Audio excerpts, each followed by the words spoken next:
Bonjour mes amis, que Dieu vous bénisse tous. Soyez tous abondamment bénis avec la compréhension de la parole de Dieu. Dieu nous donne la compréhension de sa parole pour que nous venions y obéir, pour que nous venions la suivre, pour que nous venions l'appliquer dans notre vie. Donc, lorsque nous comprenons la parole de Dieu, nos yeux spirituels sont ouverts et nous pouvons voir l'invisible spirituellement. Par exemple, nous avons parlé hier que le royaume de Dieu, comme le royaume du diable, sont spirituels. Ce sont des royaumes spirituels. Nous vivons dans le royaume de ce monde, le royaume matériel, matérialiste, mais nous sommes insérés, nous sommes à l'intérieur ou du royaume de Dieu, le royaume spirituel invisible, que la personne ne voit que lorsqu'elle est délivrée, lorsqu'elle est scellée du Saint-Esprit, ou alors nous vivons dans le royaume du diable, le royaume spirituel du diable, le royaume de Dieu est spirituel, celui du diable est spirituel. Et comment allez-vous discerner, savoir, avoir la conviction du royaume dans lequel vous êtes? Parce que dans le royaume de Dieu, il y a la justice, la vérité, il y a l'intégrité. La personne vit en sainteté, elle vit en accord avec la gouvernance du roi, du royaume de Dieu. C'est-à-dire, elle vit soumise à la gouvernance du Saint-Esprit, qui est celui qui gouverne le royaume de Dieu dans ce monde.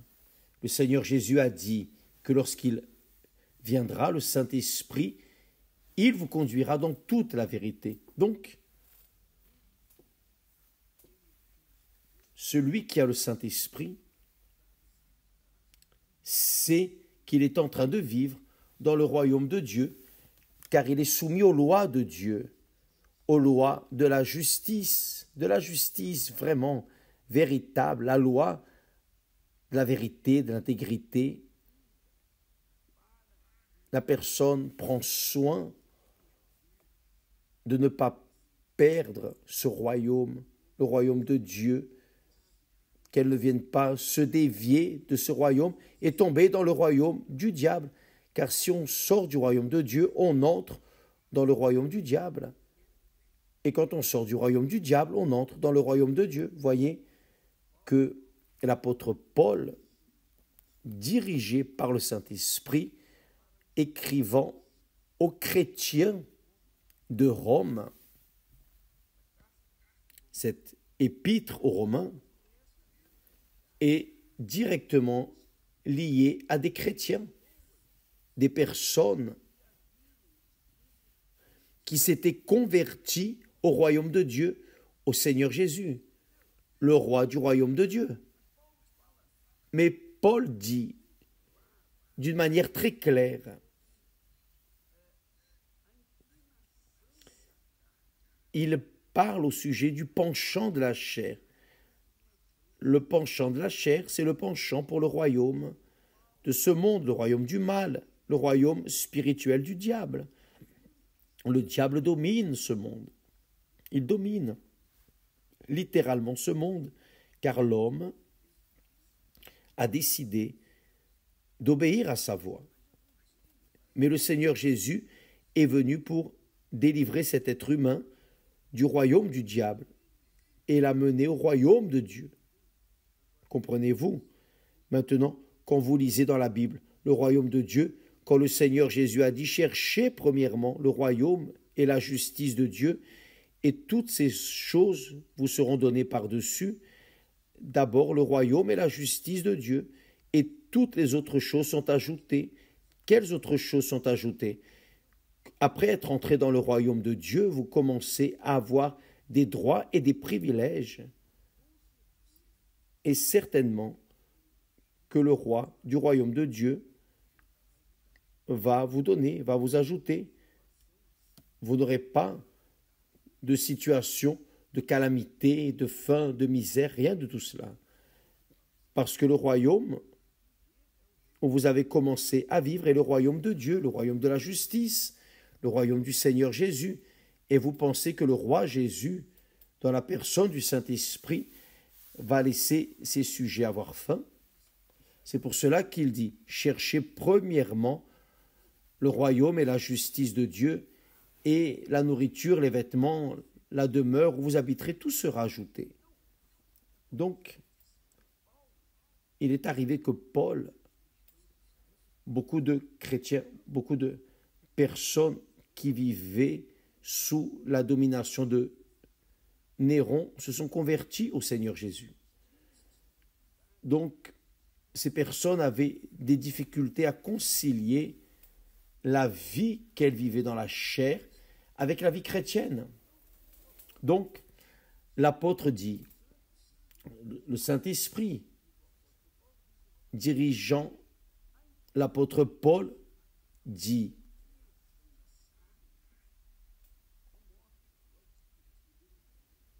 il dit, or, ceux qui vivent selon la chair ne sauraient plaire à Dieu. Il se réfère au royaume du diable. Mais ceux qui sont inclinés selon le Saint-Esprit s'inclinent aux choses du Saint-Esprit. Car le penchant de la chair est pour la mort, mais celui de l'esprit est pour la vie et la paix. Donc quand la personne reçoit le Saint-Esprit, elle est libre du mensonge. Elle est libre du mensonge, du royaume des ténèbres, du royaume d'illusion, de fantaisie. Donc, elle a la vie, elle a la paix, le royaume du Saint-Esprit. Il dit, le penchant de la chair est inimitié contre Dieu, car elle n'est pas soumise à la loi de Dieu, et elle ne peut pas l'être, c'est-à-dire, qui est soumis à la chair ou au royaume du diable de ce monde, le royaume spirituel de ce monde, ne se soumet pas au royaume de Dieu, car ou vous êtes dans le royaume de Dieu ou celui du diable. Qui est dans le royaume du diable ne se soumet pas au royaume de Dieu, fait la volonté du diable. Mais qui est dans le royaume de Dieu ne se soumet pas au diable.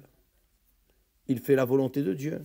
Donc, il y a cette distinction claire et évidente en relation au monde spirituel que nous vivons. Nous vivons, c'est-à-dire, moi et ma maison, nous servons l'Éternel. Donc nous vivons en paix, nous avons la vie, nous avons la tranquillité, mais qui n'est pas soumis au royaume de Dieu, à la parole de Dieu, au Saint-Esprit, est soumis au diable, au mal. Donc, il y a la dépression, les insomnies, il y a le vide dans l'âme, cette tristesse immense, la personne n'a pas de paix en aucune manière. Quiconque vit dans le royaume des ténèbres, le royaume du diable, n'a pas la paix. Vous m'excusez si je parle si clairement, mais je ne peux pas omettre la vérité claire, transparente. Même si vous n'aimez pas, patience.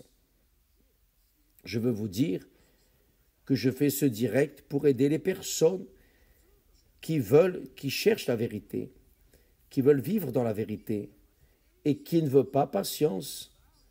Je ne gagne pas un centime en faisant ces directs. Je ne gagne pas un centime, rien, zéro. j'ai le plaisir de donner ce que Dieu m'a donné. Et ça, c'est la vérité. Qui vit dans le royaume des ténèbres est soumis au Seigneur des ténèbres, qui est le diable. Et ici, il est écrit,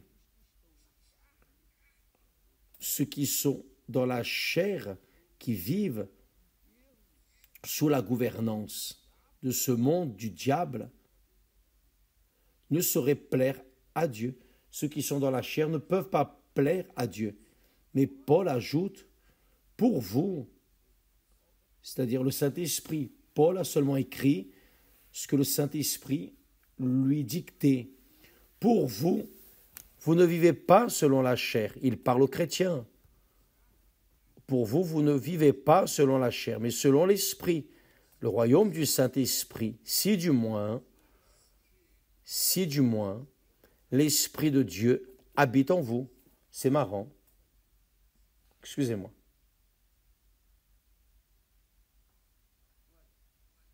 Voyez.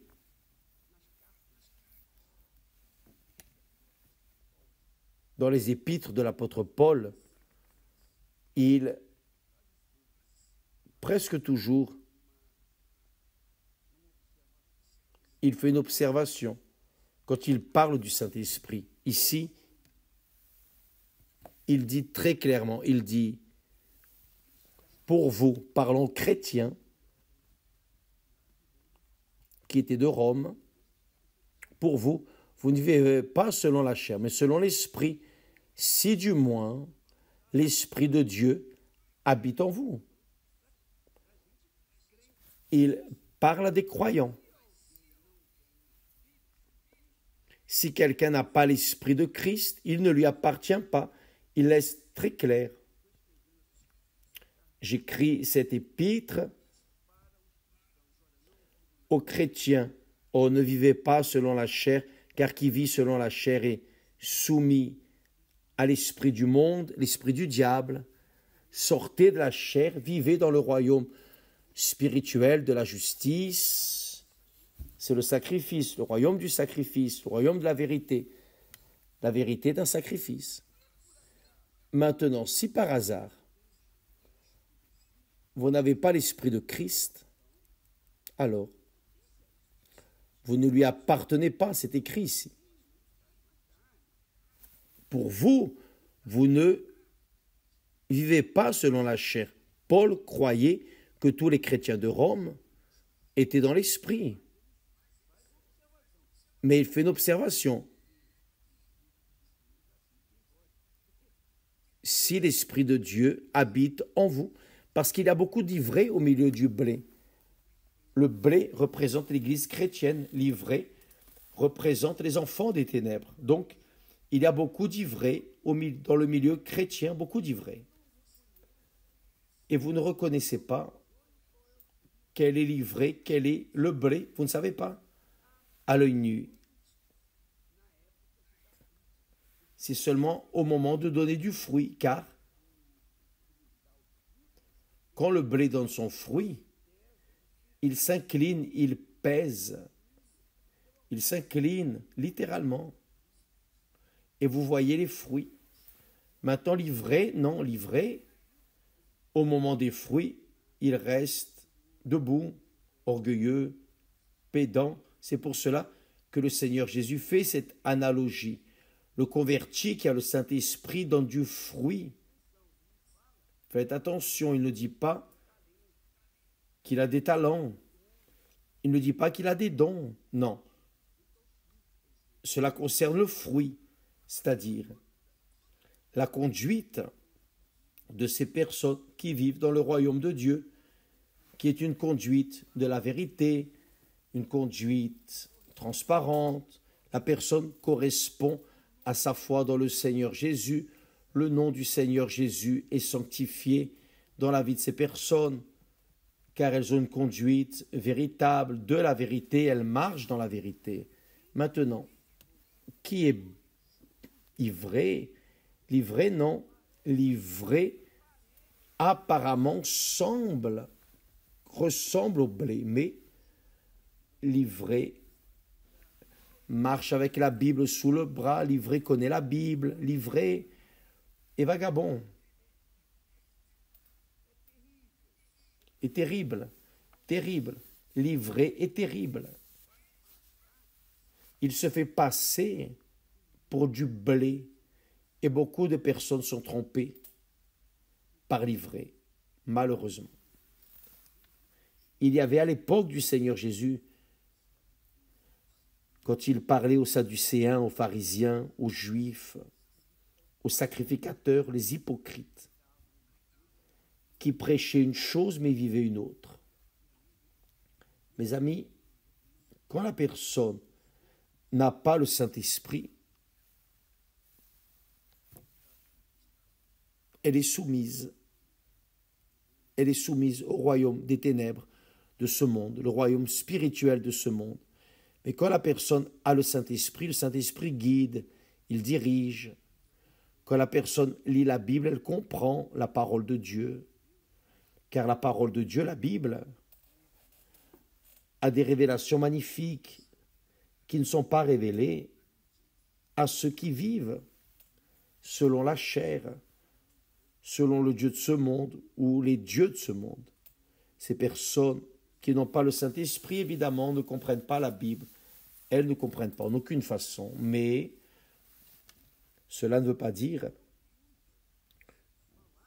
que Dieu n'utilise pas sa sainte parole pour révéler le salut à ceux qui, bien qu'étant en train de servir dans le royaume des ténèbres, servant le royaume des ténèbres, malgré cela, mais ce sont des personnes sincères, transparentes, car la personne sincère peut aussi bien être convertie ou pas.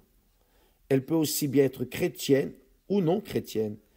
La personne, quand elle est sincère, indépendamment de ses péchés, elle est sincère, elle est véritable. Même en étant dans le péché, elle est véritable. Elle peut être véritable. Elle peut, pas tous. Donc ces personnes qui d'une manière ou d'une autre aiment la vérité, Dieu tend la main pour les sauver, précisément en révélant sa parole. Et quand la personne qui est sincère connaît la parole de Dieu, a la révélation du Saint-Esprit, immédiatement, elle est délivrée du péché, elle est délivrée du mensonge, de la vie erronée qu'elle vivait, et elle commence à vivre insérée dans le royaume de Dieu. Et là, oui, elle a une vie nouvelle. Là, oui, elle a la vie et elle a la paix. C'est glorieux.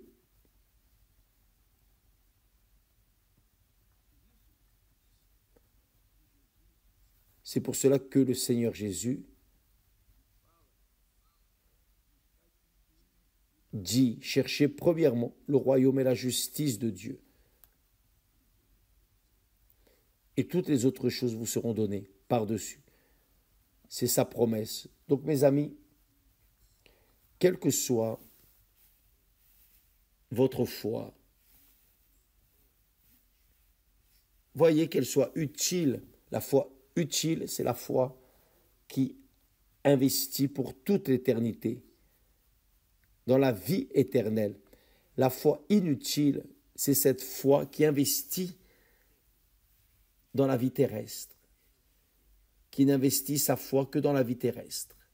Et là, la personne vole, ment, fait n'importe quoi pour avoir le succès, pour conquérir du pouvoir, quoi que ce soit, ce que le monde offre. Et le diable aime, apprécie et même il remercie. La vérité est la suivante. Mais je ne crois pas que la personne ait la vie et la paix, mais elle a le succès ou l'argent ou le pouvoir juste pour un petit temps, un bref moment. Car quand terminera sa vie, le souffle de vie sur la terre,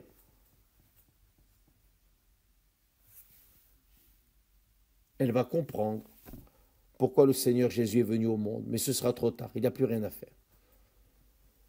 Donc on doit profiter tant qu'il est temps. Utilisez votre foi, mes amis, pour investir dans ce qui est éternel, non ce qui est passager.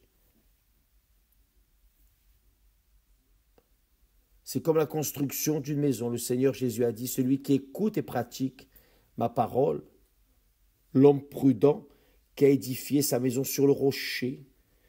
Donc la maison sur le rocher, viennent les tempêtes, la pluie, souffle le vent, rien n'arrive. Mais quand la personne est insensée, elle construit sa maison sur le sable, les mensonges, les tromperies, elle tire profit de la faiblesse des autres. Alors cette créature édifie sa maison sur le sable. Et quand viennent les vagues, le vent, la pluie, les tempêtes, toutes ces choses, elles tombent. Car le vent, la pluie, les fleuves frappent avec force sur toutes les maisons. Mais celles qui sont appuyées sur le rocher qui est le Seigneur Jésus demeurent debout. Que Dieu vous bénisse tous. Évaluez votre foi, mes amis, et investissez en cela. Car lorsque nous investissons dans une foi intelligente, utile, c'est pour toute l'éternité, pour la vie éternelle. C'est pour la vie éternelle. Mais lorsqu'on investit juste pour ce monde, c'est juste pour ce monde. Et après, c'est la mort éternelle. Que Dieu vous bénisse tous et à demain, au nom du Seigneur Jésus. Grâce à Dieu.